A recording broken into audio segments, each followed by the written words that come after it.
తెలుగుదేశం పార్టీకి ఒక అరుదైన గౌరవం దక్కింది. ఇంతవరకు అది కూటమిలో యునైటెడ్ ఫ్రంట్‌లో ఉంది, నేషనల్ ఫ్రంట్‌లో ఉంది, ఎన్‌డీఏ 1లో ఉంది, అట్లాగే ఎన్‌డీఏ 2లో కూడా ఉంది.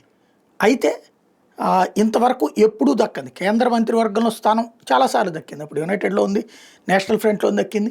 ఈవెన్ ఎన్‌డీఏ ఫస్ట్ 13 నెలల పరిపాలనలో అంటే 13 రోజుల పరిపాలన తర్వాత 13 నెలల పరిపాలన చేశారు వాజ్పేయి. ఆ టైంలో కూడా మంత్రి పదవులు అయితే తీసుకోలేదు కానీ లోక్సభ స్పీకర్ పదవి తీసుకుంది. ఆ తర్వాత జరిగిన దాంట్లో మంత్రి పదవులు తీసుకుంది. తర్వాత 2014 మంత్రి పదవులు తీసుకుంది. ఇప్పుడు మంత్రి పదవులు తీసుకుంది. అట్లాంటి కేంద్ర మంత్రి పదవులు అనుభవించడం అన్నటువంటిది ఉంది. కానీ గవర్నర్ ఛాన్సెస్ ఇంతవరకు రాలేదు. అప్పట్లో మోత్కుపల్లి పేరు బాగా వినిపించింది, ఎర్రబెల్లి దయాకర్ రావు పేరు బాగా వినిపించింది.